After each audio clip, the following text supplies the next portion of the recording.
Antes de empezar, solo vamos a compartir un poco de información importante, solo para recordarles que el contenido de este podcast es únicamente con fines educativos e informativos. No constituye ni sustituye el asesoramiento médico, diagnóstico o tratamiento profesional. Siempre recomendamos consultar a su médico para cualquier pregunta o inquietud relacionada con su salud. Ok, Camila, contanos un poquito, ¿qué es la depresión? Yo sé que esto es un tema que a ti te súper interesa, entonces me encantaría como escuchar pues de ti principalmente hoy, ¿verdad? ¿Cuál es tu experiencia con todo lo que es depresión? Entonces, empezando tal vez por qué significa la palabra depresión.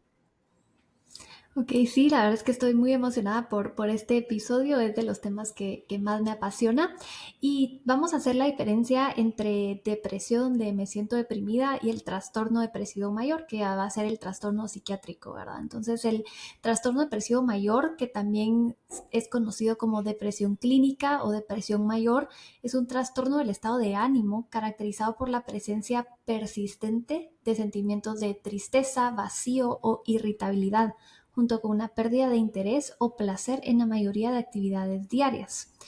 Entonces, para cumplir criterios de un trastorno depresivo mayor, los síntomas tienen que durar al menos 2 semanas y pueden ir acompañados usualmente de una serie de manifestaciones físicas y emocionales, como fatiga, cambios en apetito y en el peso, alteraciones del sueño, dificultad para concentrarse, sentimientos de culpa o inutilidad y pensamientos de muerte o de suicidio. Ok, y tal vez hablando un poquito como tú dijiste, como la diferencia entre me siento deprimida y trastorno depresivo. Em, ¿Cómo afecta el trastorno depresivo mayor tu vida, o sea, a diario? Porque como decías tú, pues es diferente decir estoy deprimida y que se te pase, pero cuando ya es algo que dura más de 2 semanas, me imagino que tiene impacto sobre la vida de las personas. Entonces, ¿cuál es el impacto? Exacto, entonces la diferencia entre decir solo ay me siento deprimida y ya tener un trastorno depresivo mayor van a ser 5 cosas. La primera va a ser la duración y la persistencia, justo como decías tú, sentirse deprimido es una emoción que todos podemos experimentar ocasionalmente en respuesta especialmente a eventos negativos o estresantes, ¿verdad? Pasa algo en el trabajo, pasa algo en la familia, hay una discusión, una pelea, o una pérdida, y va a ser normal tener este sentimiento de depresión, pero usualmente va a ser temporal y va a desaparecer con el tiempo, y vamos a decir que está como ligado a los eventos que está pasando, y si de la nada pasa algo que me alegra muchísimo, pues me voy a alegrar bastante, ¿verdad? En cambio, el trastorno depresivo mayor, pues ya los síntomas decimos que duran al menos 2 semanas, pero usualmente cuando la gente consulta, lo que vemos es que llevan meses o Claro. hasta años, ¿verdad? Entonces es rarísimo o casi imposible ver que alguien consulte por llevo 2 semanas de tristeza, ¿verdad? Entonces, usualmente cuando consultan llevan muchísimo tiempo y es esta tristeza que ya va a persistir, especialmente si no lleva tratamiento, y que persiste incluso a pesar de que las situaciones alrededor sean favorables, incluso si, digamos, están todos, exteriormente están todos los factores que deberían, entre comillas, hacer que uno se sintiera bien, pero uno no se siente bien. Entonces, esa es eh, una de las diferencias. La otra es la intensidad de los síntomas, ¿verdad? En el trastorno depresivo mayor los síntomas son más severos y van más allá de estar solo triste o melancólico. Va a haber una profunda desesperanza, y esto va a ser bien Ujú. característico, y también una pérdida de interés en actividades que antes se disfrutaban, ¿verdad? O ya va a haber una dificultad para realizar tareas cotidianas. Entonces, esto es muy característico. La gente que dice, por ejemplo, mi hobby es cocinar o mi hobby es Ujú. bailar y juntarme con mis amigos, me encanta y me pone de buen humor, pero cuando una persona tiene un trastorno depresivo mayor, aunque los amigos lo inviten a salir, aunque le digan, vení, cocinemos, vamos al cine, comamos pizza, poporopos, la comida favorita de uno, ni eso le va a llamar la atención a uno, Ujú. ¿verdad? Las actividades que antes a uno le encantaban ya no van a ser disfrutables. Sí, y otra cosa importante, creo con el trastorno depresivo mayor es que las personas ya no pueden llevar lo que ellos llamarían una vida normal, es decir, les cuesta mantener relaciones sociales, como tú estabas diciendo, ¿verdad? O sea, ya no quieren ir con sus amigos, no quieren hacer actividades que solían hacer, les cuesta trabajar, les cuesta estudiar, incluso les cuesta hacer actividades básicas, por ejemplo, como levantarse de la cama, aseo personal, también tienen trastornos del sueño, empiezan a no poder dormir bien y obviamente pues esto también impacta todas estas otras áreas, ¿verdad? Y creo que la otra cosa es que, como decías tú, el sentirse deprimido pasa, hay un malestar temporal, pero no afecta la funcionalidad de esta forma tan intensa, a diferencia del trastorno depresivo mayor, en el cual ya se va impactando todas estas otras áreas de la vida de la persona. Sí, y esto va a ser súper importante y es una clave para todos los trastornos psiquiátricos, ¿verdad? La diferencia entre tener solo cierto malestar y ya tener un diagnóstico psiquiátrico va a ser la funcionalidad. Entonces es bastante importante y usualmente es cuando ya se afecta bastante la funcionalidad también que las personas deciden consultar porque ya no pueden llevar su vida que llevaban antes, ¿verdad?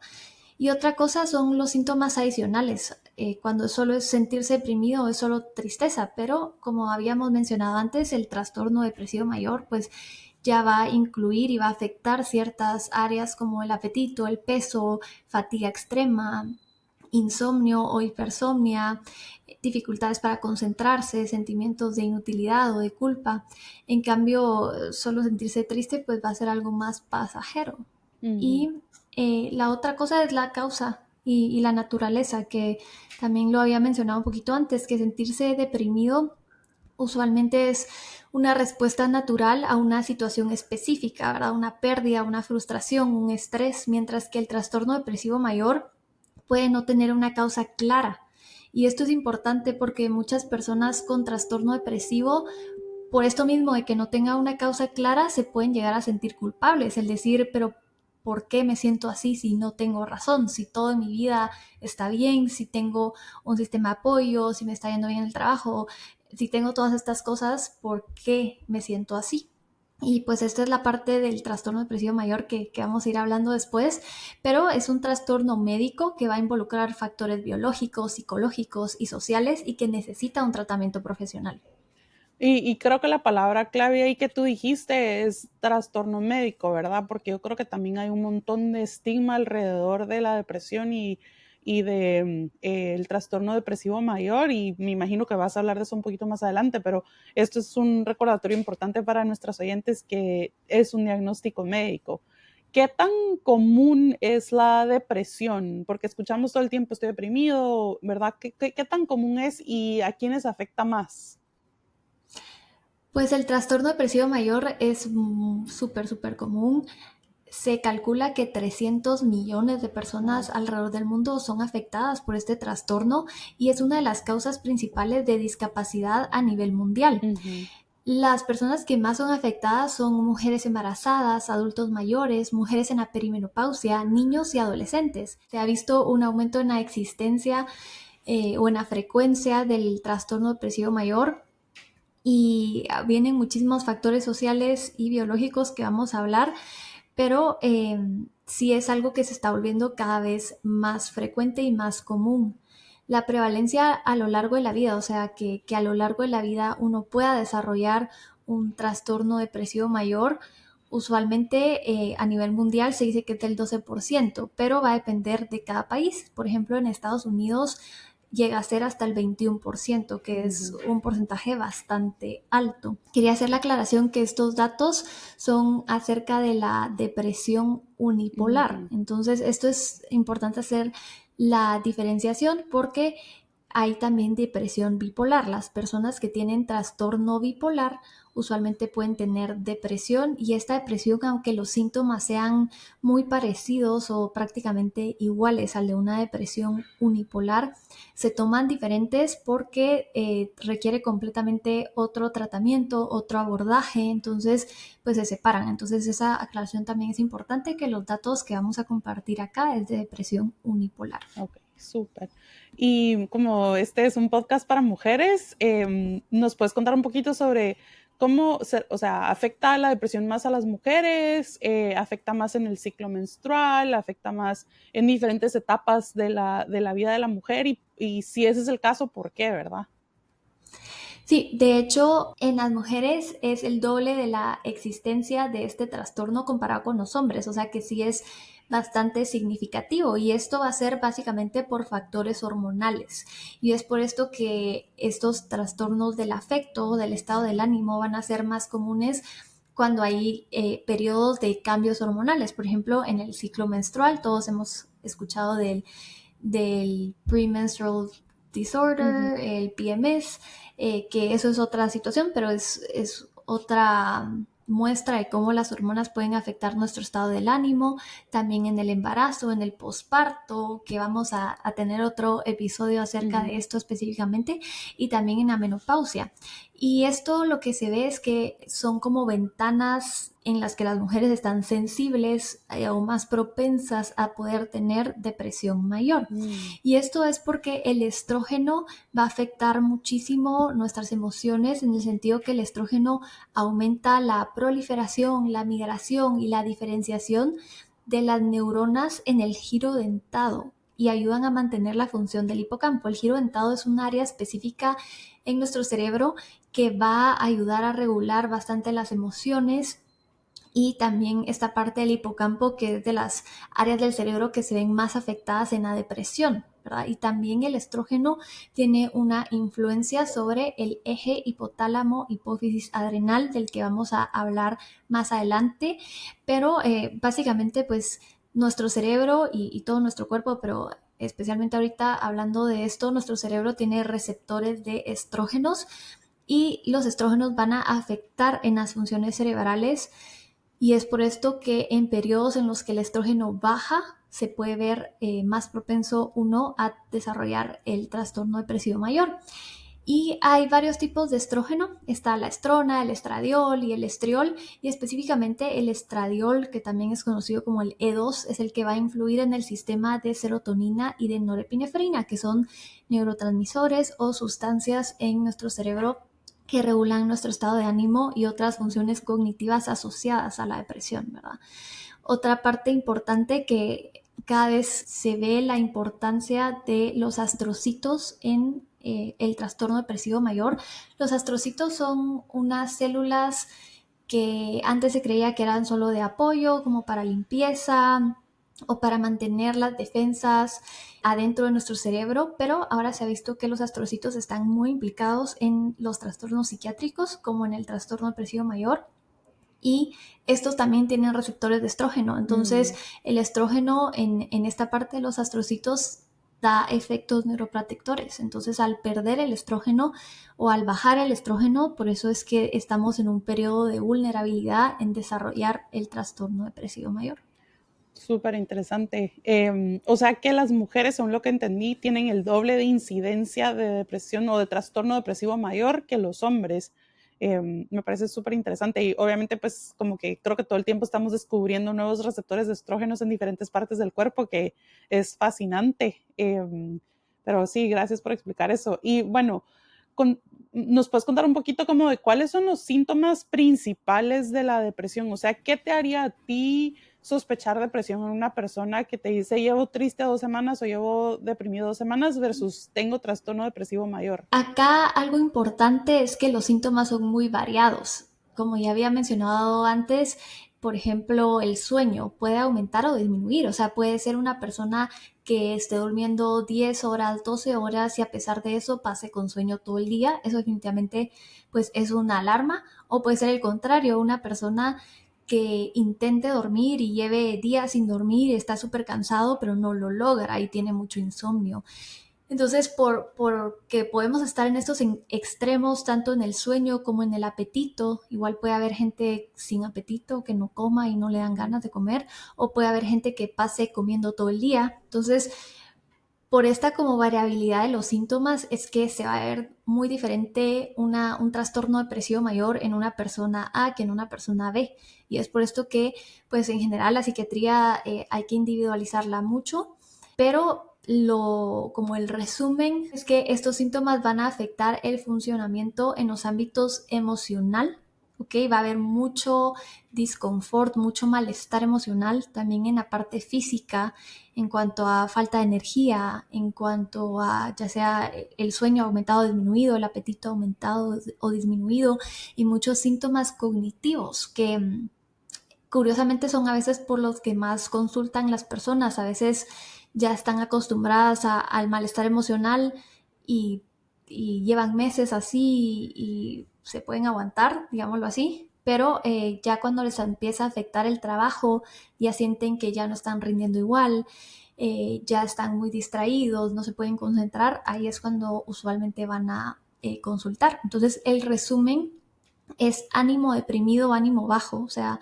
sentirse triste, la pérdida de interés o de placer, como había mencionado, ya no me disfruto las cosas que antes me disfrutaba, alteraciones en sueño y apetito, ya sea para arriba o para abajo, fatiga, disfunción cognitiva, ya no logro rendir bien en el trabajo, en mis estudios. También puede haber otra cosa que es o para arriba o para abajo, es como en actividad psicomotriz, o sea, puede estar agitado ese de estoy temblando todo el tiempo, estoy para arriba, para abajo, no me puedo quedar quieta, o puede estar muy disminuida o retrasada esta parte, en el sentido de que incluso la gente afuera dice, pero ¿por qué estás muy lento, muy lenta? Habla más lento, camina más lento, y acompañado de todo esto, ¿verdad? Los sentimientos de inutilidad, de culpa, y puede haber ideación o comportamiento suicida. ¿Qué pasa con una persona que tiene ideación suicida? ¿Cómo puedes identificar a esas personas? Porque obviamente, ya sabes, algunas personas pueden decir, ay, pues me quiero morir y no es lo mismo que tener ideación suicida. ¿Cómo diferenciamos entre esas dos ideas, básicamente?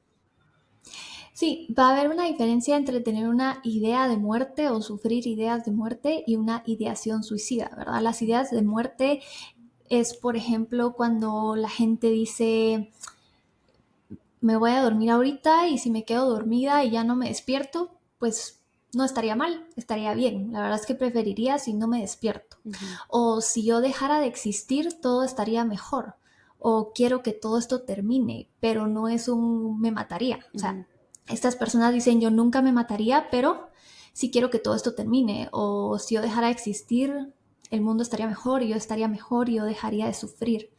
Pero, digamos, si yo digo, bueno, si todo se arreglara y si ya no te sintieras mal y si ya tus emociones y toda esta parte que te está afectando está bien, seguirías pensando igual, y es no, o sea, si todo esto se arregla y yo ya me siento bien, pues ya no me quisiera morir. Ujú. Esa es una idea de muerte y es importante detectarla usualmente en las consultas o en comentarios a veces que pueden decir ya sea amistades o familiares, ¿verdad? Y una ideación suicida sí ya va a ser un ya no quiero vivir, ¿verdad? Ya sí estoy pensando en cómo hacerlo, y puede pasar de esta ideación de ya no quiero vivir y estoy pensando si me mato, allá una planeación y a tener un plan, ¿verdad? Ok, voy a ir a hacer esto, voy a ir a hacer otro, voy a comprar esto, Ujú. cuando nadie está en casa. Entonces Mm. ya, digamos, la idea de muerte es un grado de severidad de la depresión, pero ya una ideación suicida ya es más severa y ya una planeación ya es muchísimo más severa, ¿verdad? Ok, ok. Cami, mira, hay otra pregunta. O sea, cuando tú hablas de todos estos síntomas que acabas de mencionar, incluyendo la ideación suicida, obviamente me imagino que hay que hacer un como tamizaje bastante extenso y tenés que descartar otras enfermedades médicas, asumo, ¿verdad? Entonces, ¿qué enfermedades médicas quisieras tú como descartar antes de decirle a una persona que tiene depresión clínica o trastorno depresivo mayor? Sí, esto es algo muy importante. Por ahora la psiquiatría es patologías de descarte, en el sentido que en psiquiatría no tenemos un test de sangre o una imagen, una resonancia o cualquier test que uno se pueda hacer y que le salga, ok, definitivamente tiene depresión o tiene ansiedad. No es algo objetivo, sino es algo de descarte. Y hay muchísimas situaciones médicas no psiquiátricas que pueden dar Ujú. estos síntomas, y que por eso es súper importante que cuando uno va al psiquiatra le van a pedir probablemente en la primera cita varios exámenes para descartar ciertas patologías, y si ya todo está bien, pues ya se puede diagnosticar un trastorno psiquiátrico y va ya a abordarse, ¿verdad? Pero yo diría, esa es una de las banderas rojas, que si van con un psiquiatra y no les pide exámenes para descartar algunas patologías médicas, mi recomendación sería consultar con alguien más, ¿verdad? Porque muchas veces se va a intentar tratar, digamos, el trastorno psiquiátrico con varios medicamentos y no va a responder y se van a agregar más medicamentos y la persona va a seguir mal y después resulta, por ejemplo, que era un trastorno médico, que tenía otra causa y que tenía otro tratamiento y esto pues no es justo, ¿verdad? Entonces, definitivamente se tiene que descartar varias patologías médicas. La más común para depresión sería hipotiroidismo. Se tendría que hacer pruebas tiroideas de ley antes de empezar con antidepresivos, porque pues no es que una persona hipotiroidea no pueda tener depresión, o sea, sí puede tener un trastorno depresivo mayor, además de ser hipotiroidea, pero no va a responder a los medicamentos antidepresivos a menos que también se aborde la parte de la tiroides, ¿verdad?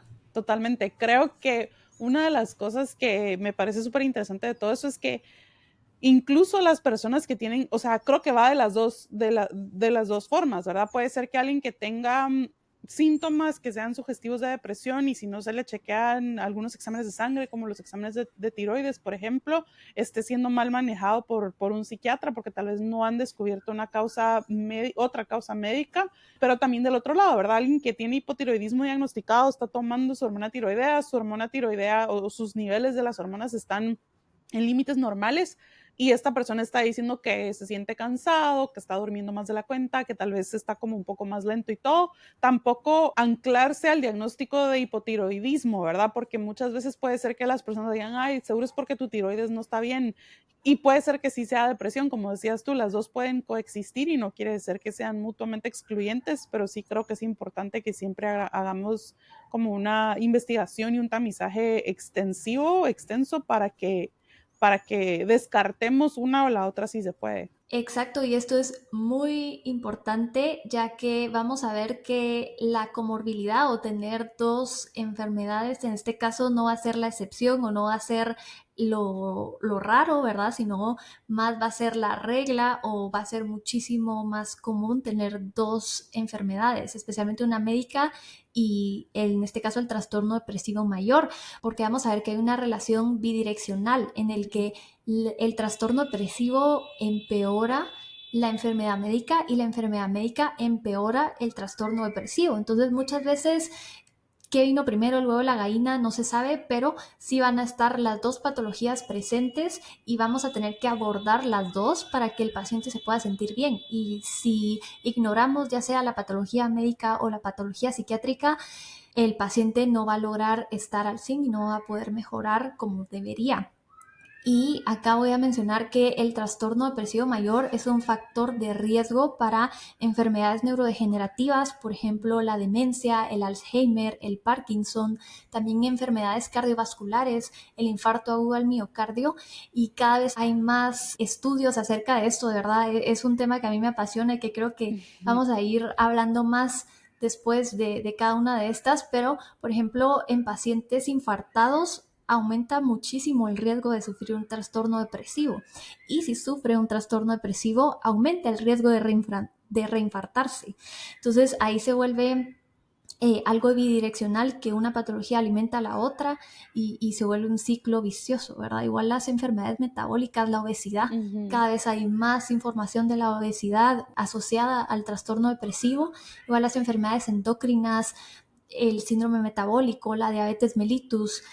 Es tan importante la asociación entre estas que incluso ahora se están utilizando medicamentos endocrinos para tratar trastornos depresivos resistentes al tratamiento y se ha visto mejoría. Entonces es impresionante. Igual con las enfermedades autoinmunes. Tenemos que entender que la depresión va a empeorar el pronóstico de la enfermedad médica y la enfermedad médica también va a aumentar el riesgo de la depresión y empeorar su pronóstico. Totalmente. Yo, por ejemplo, con mis pacientes que tienen algunas enfermedades autoinmunes, justo noto, digamos, que pueden tener las dos. Una cosa importante que tú mencionaste es que precisamente empeora a veces pasa que los pacientes con enfermedades autoinmunes como lupus o artritis reumatoide, tal vez su enfermedad está bien controlada objetivamente, es decir, no hay inflamación en la sangre, no podemos ver inflamación en las articulaciones, por ejemplo, no podemos ver nada de que esté activa la enfermedad, pero ellos no se sienten bien y muchas veces la calidad de vida baja y es muchas veces por otras enfermedades asociadas como por ejemplo la depresión o fibromialgia y creo que es clave ponerle atención a eso porque si la enfermedad que tiene más riesgo de causar daño a órganos o de causar muerte en los pacientes está bien controlada, pero la calidad de vida de los pacientes no es buena por algo como un trastorno depresivo mayor o fibromialgia, por ejemplo, entonces los pacientes van a regresar frecuentemente a decirte que no se sienten bien y ahí es donde tenemos que trabajar con los pacientes para asegurarnos que obviamente las dos cosas estén bien manejadas. Camila, y otra cosa, tú hablaste de los estrógenos como parte de la razón por la cual las mujeres tienen más riesgo de depresión, pero en general, ¿por qué da depresión? O sea, ¿cuáles son las partes, digamos, o las teorías que están asociadas a por qué da depresión? Sí, y aquí me voy a poner un poquito técnica, entonces si les confunde un poquito esta parte, pues voy a intentarla explicar lo más simple posible, pero igual si no les gusta mucho la parte técnica, ponemos los tiempos abajo en el podcast y en el video, entonces si quieren se pueden saltar esta parte, pero para mí sí es importante ponerme un poquito técnica acá porque está esta idea, bueno, primero que la depresión es algo mental, es algo psicológico y que solo hay que echarle ganas y ser más positivo y listo. Terrible, no es así. Y las personas que tienen un poquito más de entendimiento lo dejan solo como un desbalance químico en el cerebro y ya. Y este también se queda corto al final. Y entonces yo quiero explicar que en realidad son muchísimas cosas que sumadas van causando y van a determinar si alguien desarrolla un trastorno depresivo o no.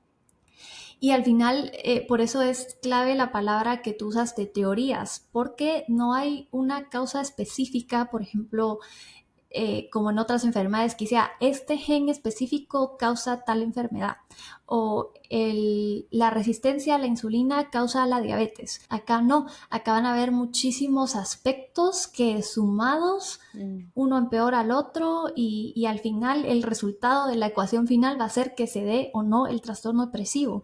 Y justo también como mencionaba antes, una depresión no va a ser igual en todas las personas.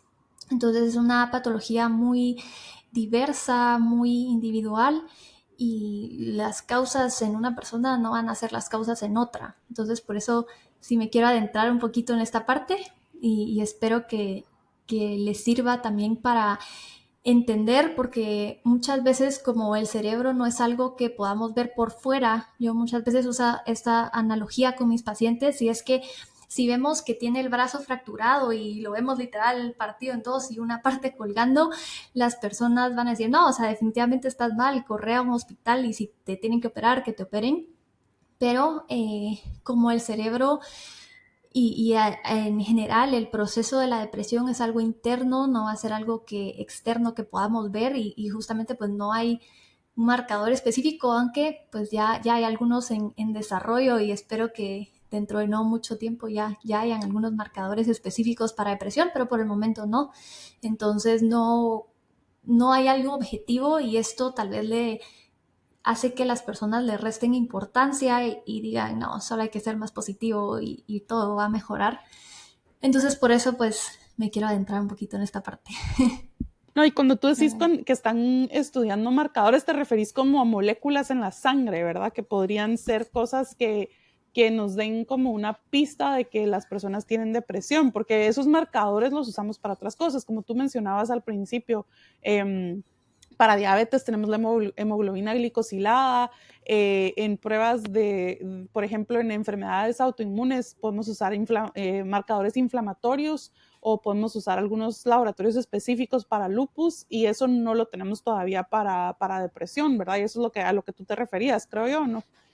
Sí, Okay. exacto. Gracias por la aclaración, porque por ejemplo si a alguien le sale la hemoglobina glicosilada en 11, no es como, bueno, creo que puedes tener diabetes. No, o sea, definitivamente tiene diabetes, ¿verdad? En cambio, con la depresión, pues es un poquito más subjetivo, pero espero que poco a poco sí se ve que va cambiando eso. Súper. Entonces, Para adentrarme un poco en las causas de la depresión, vamos a hablar de varias. La primera va a ser una disfunción del eje hipotálamo-hipófisis adrenal. Este es un eje muy importante endocrino que va a tener lugar, digamos, empieza en el cerebro con el hipotálamo, después está la hipófisis, que también es otra parte del cerebro, y después está la glándula adrenal, que son unas glándulas que están por encima de nuestros riñones, y creo que las van a conocer más porque estas son las glándulas que secretan el famoso cortisol o la hormona del estrés, ¿verdad?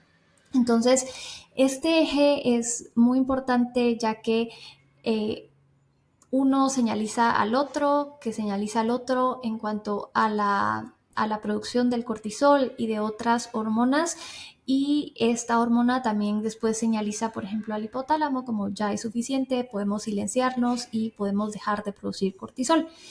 Pero algo que se ha visto en la depresión es que el cortisol está elevada de manera crónica, y esta disfunción en el eje hace que, a pesar de que haya mucho cortisol, que en un eje saludable, vamos a decir, el cortisol elevado menciona, ok, señal de tenemos que parar, tenemos que bajarle a esto, ya hay suficiente cortisol, vamos a disminuir la producción de esta hormona.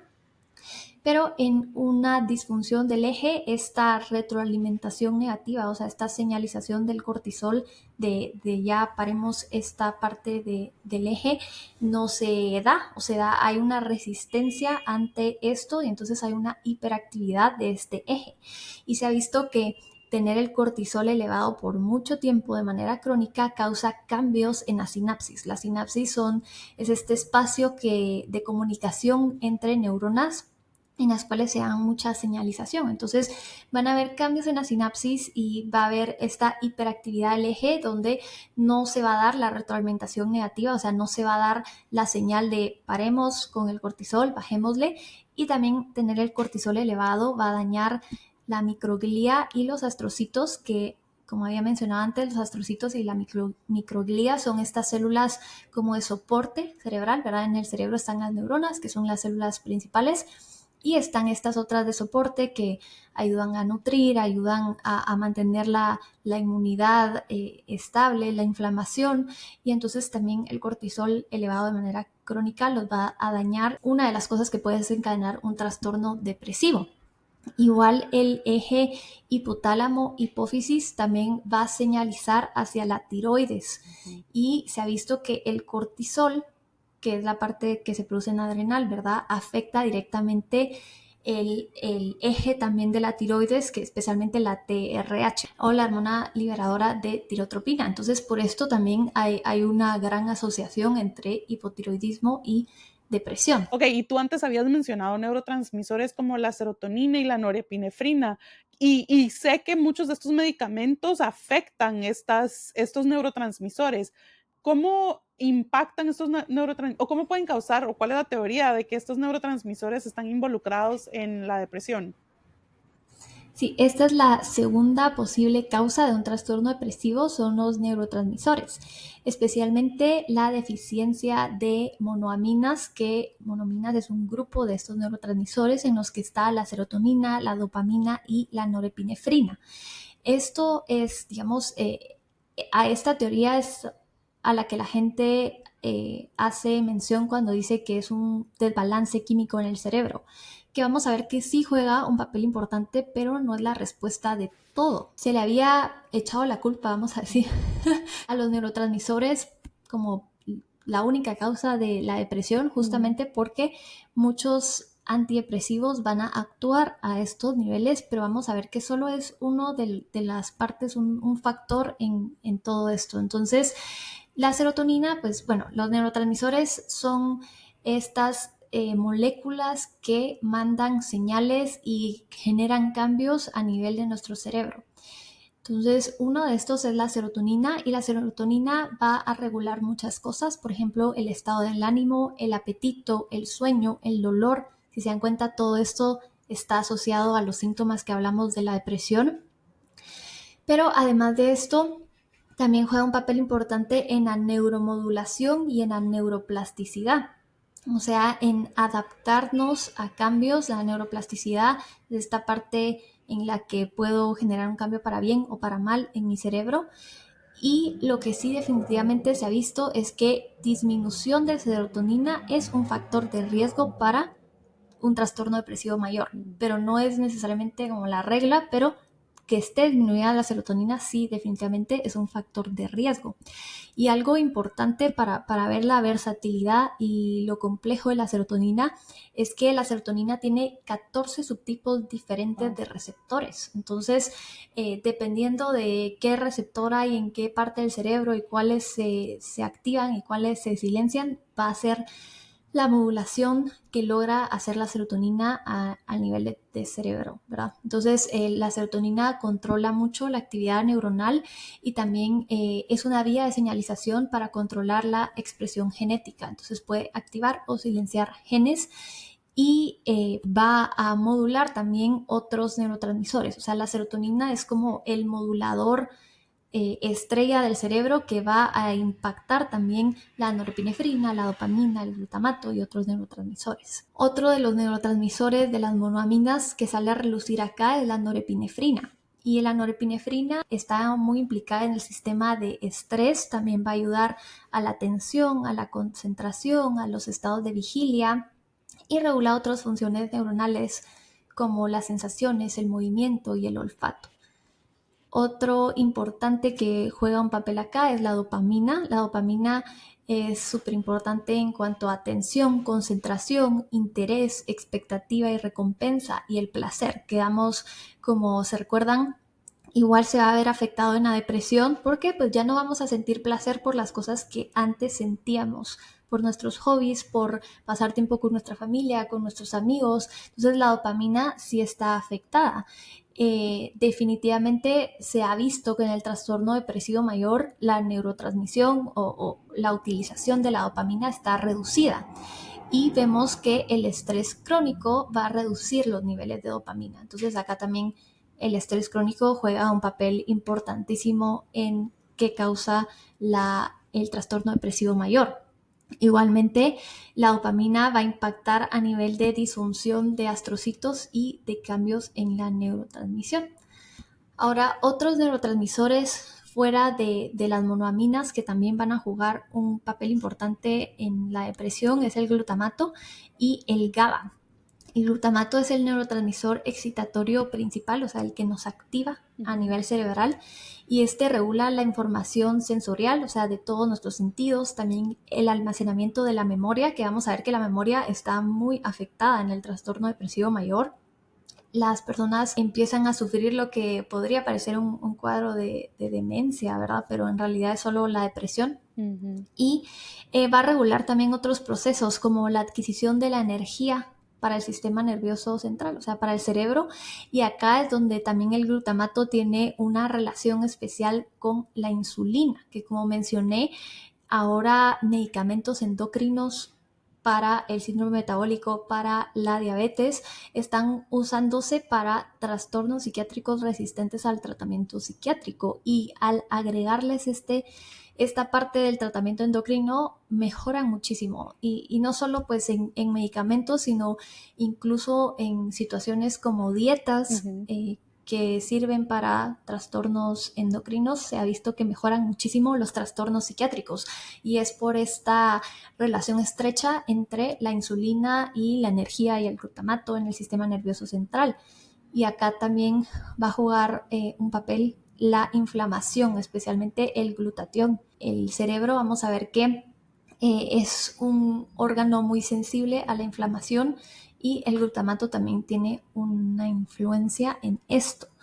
La otra parte es el GABA. Ahí de lo que decías, creo que mencionaste que el glutamato está asociado al almacenamiento de la memoria y tú decías que a veces se puede, bueno, mencionabas antes que obviamente la depresión afecta o puede influir en enfermedades como demencia, Alzheimer, etcétera.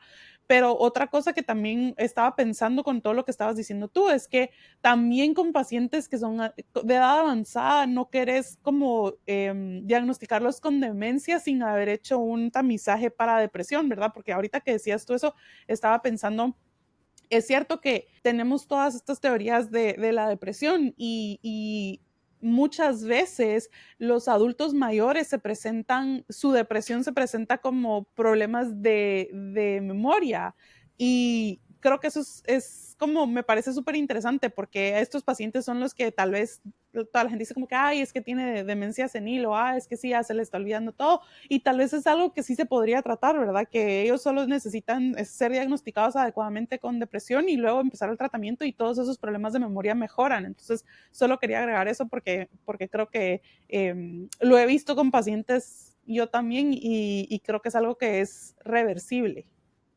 Exacto, y es muy común que de cierta forma está normalizada la depresión en los adultos mayores, como tú decís, bueno, ya es viejito, ya es Ujú. normal que se le olviden las cosas, o ya es su demencia senil, y está de bajón, pero los viejitos están de bajón y los viejitos son tristes y está muy normalizado socialmente la depresión en el adulto mayor y en realidad abordarla mejoraría muchísimo su estilo de vida, su expectativa de vida, eh, el disfrutar de la vida de ellos, ¿verdad? Entonces es bastante importante abordar esta parte, ¿verdad? Totalmente. Ujú.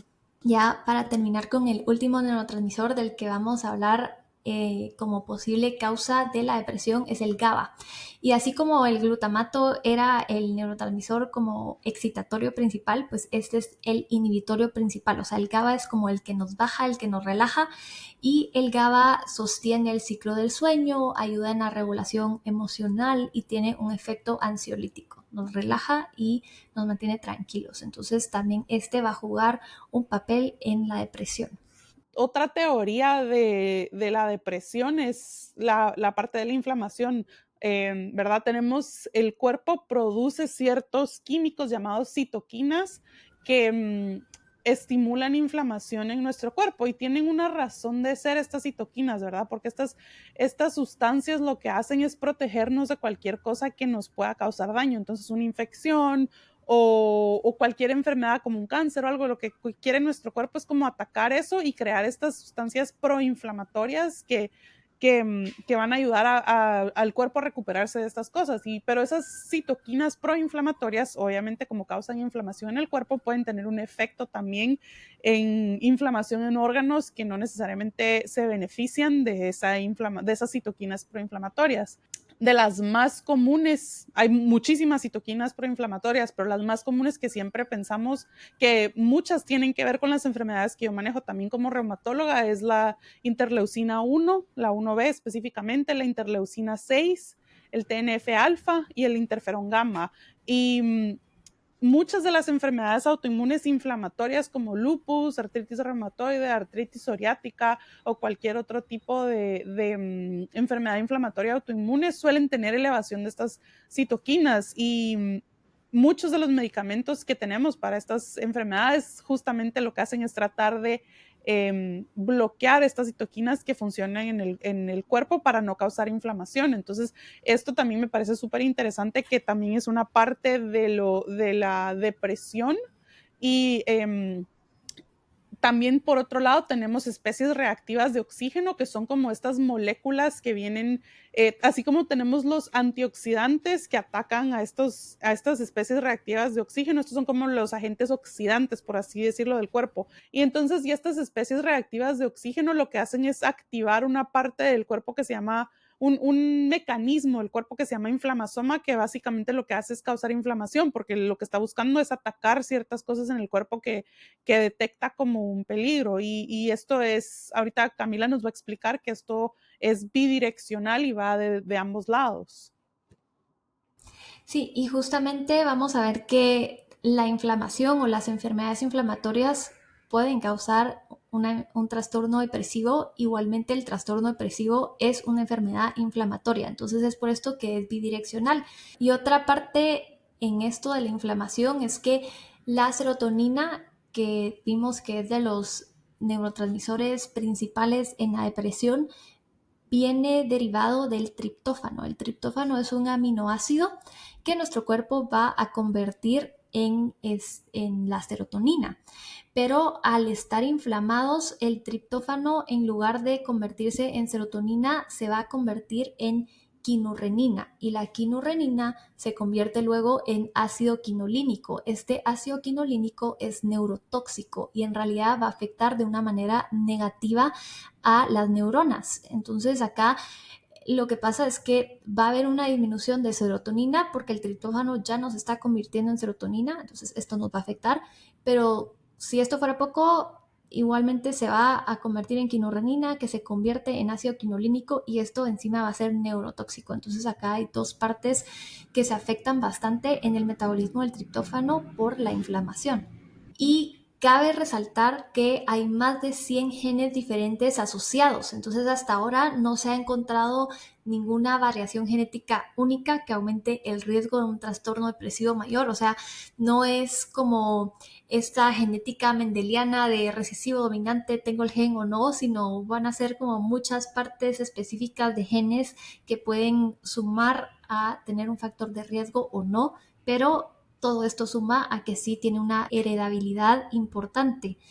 Y otra parte que me pareció súper interesante es que hay diferencias genómicas entre sexos que pueden influir en mayor riesgo o no de un trastorno depresivo. Por ejemplo, que vi que hay unos genes específicos que solo van a representar riesgo en mujeres, pero no en hombres. Entonces, eso es interesante. Súper Y interesante, sí. recordemos que asociado a esta parte genética está la epigenética, que es la expresión de los genes, ¿verdad? Entonces, aunque tengamos esta parte de factor de riesgo genético, si tenemos toda esta otra parte de estilo de vida que vamos a ir practicando, que puede ser un factor protector, puede ir cambiando o protegiendo de la expresión genética con la epigenética, y nos puede beneficiar o nos puede perjudicar, ¿verdad? Y acá en la parte epigenética no quería dejar de mencionar las drogas. Cada vez hay mayor consumo de drogas, mayor consumo de sustancias, y las sustancias van a impactar muchísimo en esta parte epigenética, en que si tenemos un factor de riesgo genético nos puede llevar a detonar este factor de riesgo y a que empiece el trastorno. Eso me parece súper interesante que lo menciones porque no me acuerdo dónde leí, pero en algún lado leí que la epigenética es como cuando tenés una pistola que está lista, pero no estás jalando el gatillo. O sea, como que la epigenética es donde jalas el gatillo y donde ya disparas, por así decirlo. Como dijiste tú, detonas esa enfermedad. Entonces es una buena como metáfora de decir, puede ser que una persona tenga todos los genes y nunca desarrolle depresión porque simple y sencillamente no tuvo ninguna exposición o nada en su epigenética o en el ambiente que modificó esos o expresó esos genes. O puede ser lo contrario, ¿verdad? Alguien que tal vez debido a que ha tenido exposiciones a drogas, a un montón de factores ambientales, tenga más predisposición a depresión, aunque sean los mismos genes que otra persona. Entonces eso es súper interesante, fascinante para mí, que podemos tener los mismos genes que otra persona, el mismo riesgo de desarrollar ciertas enfermedades, y esto también aplica a enfermedades autoinmunes, por cierto, pero que hay factores en el ambiente, factores en la vida de las personas que van a desencadenar o detonar esas enfermedades. Me parece fascinante eso. Sí, la verdad es que es de las partes que nosotros tenemos poder para modificar y para ya sea mejorar o empeorar nuestro riesgo. Totalmente. Después, otra parte importante en la causa del trastorno depresivo mayor es la parte social y psicológica. Definitivamente factores de estrés, por ejemplo, eventos adversos en la infancia, van a aumentar muchísimo el riesgo de tener un trastorno depresivo mayor. Y se ha visto que el estrés crónico lleva a cambios en la estructura y en la función de las neuronas. Entonces, es por esto que igual, aunque tengamos la misma genética, aunque tengamos el mismo entorno laboral y el mismo grupo de amigos, el haber tenido un evento adverso en la infancia nos puede tener más propensos a desarrollar un trastorno psiquiátrico y médico pero en esta parte especialmente el trastorno depresivo mayor.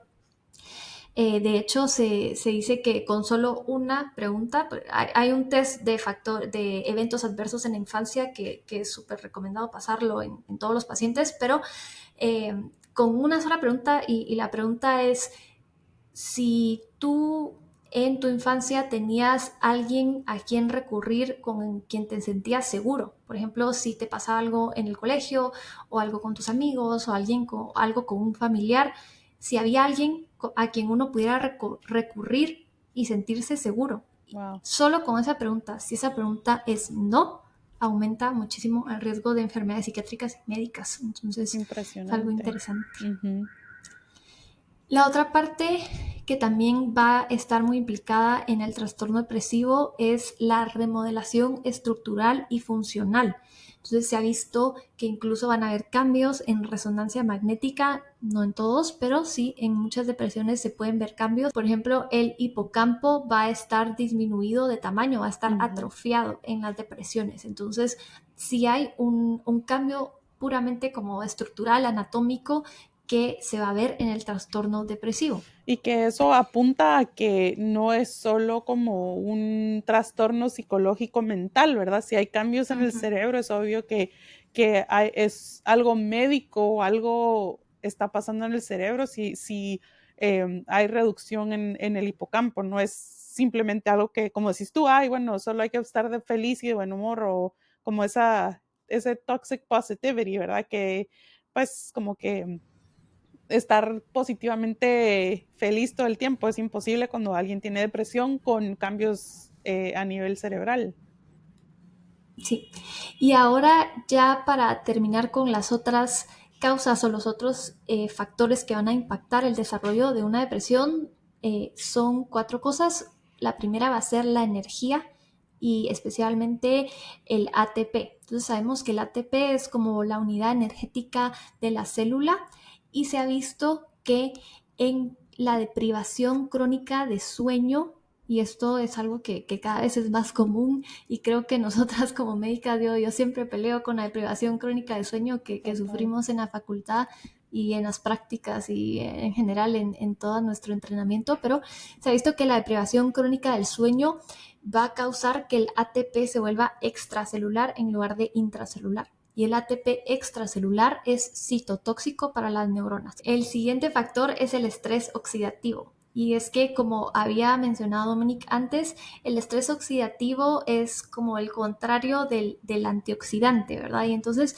este desbalance entre antioxidantes y especies reactivas de oxígeno puede llevar a un trastorno depresivo mayor. Y es que el cerebro es mucho más sensible al estrés oxidativo que otros órganos, por 2 razones. Uno, consume mucho oxígeno, o sea, el cerebro es de los órganos que más consumen oxígeno, por lo tanto hay más especies reactivas de oxígeno, pero además de esto, el cerebro va a tener pocas defensas antioxidantes. Las neuronas no sintetizan glutatión, que glutatión es como el antioxidante que tenemos nosotros en nuestro cuerpo, pero las neuronas no lo pueden sintetizar, sino van a depender de, adivinen quién, los astrocitos, que los astrocitos son estas células de soporte que he mencionado, que se ha visto que cada vez más están asociadas en la depresión. Entonces, dependen de los astrocitos para este antioxidante glutatión. Entonces, si los astrocitos están afectados, pues las neuronas también se van a ver afectadas. Y como ya habíamos mencionado, las especies reactivas de oxígeno también pueden desencadenar inflamación, que es otra parte de causas de la depresión. Y así como dato curioso, que el litio se usa como un estabilizador del ánimo, especialmente en depresión bipolar, que habíamos dicho que íbamos a hablar de depresión unipolar, pero pues el litio suprime la producción de especies reactivas de oxígeno en las mitocondrias de las células gliales, entre esas Wow, súper los interesante. astrocitos. Entonces, es interesante. La otra parte importante son los factores neurotróficos. Estos factores neurotróficos son como los nutrientes para el cerebro. Entonces se usa esta analogía de que el cerebro o las neuronas son la plantita y el factor neurotrófico es como la regadera, y el agua que se le da a las plantitas para que crezcan y para que puedan desempeñar su trabajo.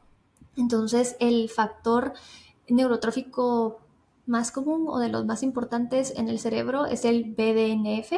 Este es el regulador principal de la supervivencia, del crecimiento y de la diferenciación neuronal durante el desarrollo, y este factor se va a ver disminuido o va a estar afectado en las depresiones. Y igual como dato curioso, pues los SSRIs o los inhibidores selectivos de la recaptación de serotonina, que es como de los tratamientos más comunes o más utilizados en la depresión, aumentan el BDNF. Igualmente el ejercicio aumenta el BDNF. Otro Y dato va a curioso, jugar... otro dato Dale, curioso dale. es que el uso de sauna también puede aumentar el BDNF, pero hay ciertas como condiciones en las cuales se tiene que utilizar, pero sí, el ejercicio, especialmente el ejercicio de alta intensidad como en intervalos y el uso de un sauna pueden ayudar a aumentar el BDNF un poco. Sí, y van a haber también como ciertos nutrientes específicos que pueden ayudar, que vamos a ir mencionando después. Y el BDNF también va a tener un impacto en la neuroplasticidad del cerebro. Y como para terminar, en cuanto a las causas de la depresión, está el eje microbiota-cerebro. Y es que se ha visto que la microbiota tiene una comunicación directa y un impacto directo en toda la salud mental. Y por ejemplo, el estrés crónico y el estrés agudo, pues, pero especialmente el crónico, va a afectar la microbiota, y la microbiota también puede causar que se aumenten los mediadores inflamatorios. También va a estimular la vía de la quinurrenina y el ácido quinolínico, que es esta como vía del triptófano que hablamos, que en lugar de volverse serotonina se vuelve quinurrenina y al final resulta en esta parte neurotóxica. Y otra parte súper interesante es en cuanto a la disrupción de la barrera intestinal o el leaky gut, el famoso intestino permeable, que la microbiota ayuda a regular toda esta parte, y al tener un intestino permeable, más toxinas van a ingresar al cuerpo y también van a poder pasar por la barrera hematoencefálica hacia el cerebro y tener un impacto negativo acá en la salud cerebral y por lo tanto en la salud mental. Y como dato interesante, solo quiero compartir que mi hermana probablemente se va a reír cuando escuche este episodio porque ella viene hablándome del leaky gut desde hace muchísimos años y la verdad que no es que no le creyera, pero es que no teníamos suficiente evidencia hace, por ejemplo, 10 años que se empezaba a hablar un poco de la microbiota y se empezaba a hablar como del intestino permeable y obviamente no teníamos tanta información y cada vez tenemos más. Y yo creo que se va a emocionar cuando escuche esto. Sí, y yo me recuerdo también cuando estaba como en segundo año y escuché por primera vez esto del Ikigot, y también no, Como pues no que había no, mucha ajá, no, evidencia y no hay, sonaba extraño. exacto, no se hablaba tanto en medicina y creo que ahora es como más común, sobre todo en relación a la microbiota, o sea, sabiendo que la microbiota es una parte tan importante de nuestro cuerpo y probablemente tan esencial como otros órganos, ¿verdad? O sea, todas esas pequeñas bacterias que tenemos en el intestino son tan esenciales como cualquier otro órgano y que al eso se está, o sea, al alterar esa microbiota, estás predisponiendo a que haya como más permeabilidad de estas toxinas y precisamente como decís tú en el cerebro y en otros órganos también, pero es Y, súper interesante ver ahora cómo ha evolucionado la ciencia. Perdón, ¿qué ibas a decir? no, que incluso pues lo que más se está ahorita es de la microbiota intestinal, pero también hay cada vez más estudios de la microbiota oral, de Y la de la microbiota piel, ajá. bucal. Ajá, pero especialmente para salud mental, la microbiota oral Súper interesante. juega un papel importante. Entonces, también me recuerdo que la doctora Tuna, que nos daba inmunología, me recuerdo que le pregunté yo y me dijo, sí, a las personas con Alzheimer hay que mandarlas a lavarse los dientes y a comer bien, porque de verdad que la microbiota oral sí juega un papel importante también. Entonces, pues es el resumen de todas las teorías de qué lleva a tener depresión o no. Y al final, pues de esta parte que perdón si fue un poco técnica y aburrida, pero con lo que los quiero dejar es que la aparición del trastorno depresivo mayor es el resultado de muchas cosas, de muchos trastornos en múltiples sistemas y órganos, y que no se limita solo al cerebro. Como un resumen, hablamos de el eje hipotálamo, hipófisis adrenal, hablamos de neurotransmisores, hablamos de inflamación, hablamos de anomalías genéticas, epigenéticas, de la parte social y psicológica, de eventos adversos en la infancia, de remodelación estructural per se en el cerebro, de energía, de ATP, de estrés oxidativo, de factores neurotróficos y de la microbiota en el intestino y en la boca y en la piel. Entonces, toda esta parte es la que va a llevar a una persona a desarrollar un trastorno depresivo mayor. Y también es importante no solo reconocer de dónde viene todo esto, sino también todo esto impacta, y entonces podemos actuar sobre diferentes cosas en todo esto que mencionamos para poder mejorar y para poder tratar el trastorno depresivo mayor. La verdad que me pareció súper interesante, gracias Camila, la verdad que hasta yo aprendí un montón hoy porque creo que son cosas que no, pues que cada vez obtenemos más información, ¿verdad? Y cada vez hay más interés en la salud mental y en encontrar una explicación. Puede ser que la encontremos definitivamente, como si tú, por medio de marcadores en la sangre, o puede ser que no la encontremos, pero lo que me parece súper interesante es que como decías tú, hay tantos factores que pueden influir en la salud mental y en desarrollar un trastorno de depresión mayor que o sea, para mí eso es una buena noticia porque quiere decir que hay tantas cosas que podemos hacer también, ¿verdad? No solo medicamentos, sino que más adelante cuando hablemos del manejo vamos a hablar de algunas de estas otras estrategias que ayudan a tratar el trastorno depresivo mayor. Entonces me parece que es un poco optimista de alguna forma saber que no es solo una molécula o una pastilla la que uno se puede tomar, sino que también hay otras cosas que uno puede hacer. Creo que otro tema importante que tal vez quisiéramos platicar un poquito más es si hay relación entre algunas otras enfermedades con la depresión, y ya mencionamos algunas y estuvimos platicando algunas cosas, pero en general hay relación entre el trastorno depresivo mayor con otras enfermedades psiquiátricas. Sí, definitivamente muchas personas con depresión mayor sufren trastornos psiquiátricos comórbidos o de otros trastornos psiquiátricos. Los más comunes son trastorno de ansiedad, ya sea ansiedad generalizada o trastorno de pánico o trastorno de ansiedad social. También trastornos por consumo de alcohol o de otras sustancias, trastorno de estrés postraumático, trastorno obsesivo compulsivo y trastorno de déficit de atención con hiperactividad. También especialmente trastornos de la personalidad. Entonces vamos a ver que en psiquiatría, como dije, la comorbilidad es más regla que excepción, pero no es que se vea en todos, ¿verdad? Pero sí es bastante común y es algo que se va a tener que ir abordando. Por eso también vamos a ver que la psicoterapia juega un papel importante en el abordaje de estos pacientes. Y les invito y les exhorto a escuchar el siguiente episodio que vamos a hacer, que va a ser el episodio del manejo. Si tienen la duda de, bueno, ok, creo que tengo depresión, o creo que algún familiar o un amigo tiene depresión, ahora, ¿qué puedo hacer? Muchas personas tienen miedo a tomar medicamentos psiquiátricos, a tomar antidepresivos. Hay muchos mitos alrededor de estos medicamentos. También muchas personas tienen miedo de ir al psiquiatra porque dicen, voy a ir y me va a medicar y voy a pasar medicado el resto de mi vida y voy a pasar como robot.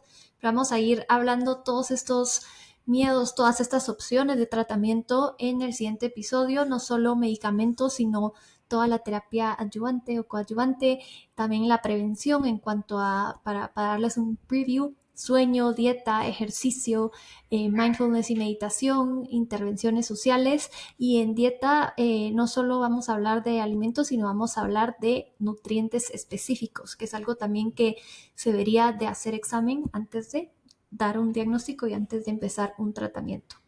Súper. Ok, gracias Camila, la verdad que súper interesante, me fascinó este episodio, aprendí un montón, me encanta que es como un abordaje un poquito más holístico a lo que siempre hemos escuchado de la depresión, ¿verdad? Que es, creo que hay como dos escuelas grandes de depresión, una es que la gente prefiere no tomar medicamento, como decías tú, porque tienen miedo, y la otra es, bueno, con una pastilla se soluciona todo, y ahora con todas estas explicaciones que nos has dado y que nos has desglosado como las diferentes teorías de la depresión, creo que le va a hacer más clic a algunas personas, que hay diferentes estrategias que, como tú mencionaste, vamos a hablar en el siguiente episodio, y la verdad que me súper ilusiona cuando ya podamos sacar ese episodio y a ver qué les parece a todas las personas, pero mil gracias, la verdad que estuvo buenísimo y nos vemos para el siguiente episodio. Súper, adiós. Bye.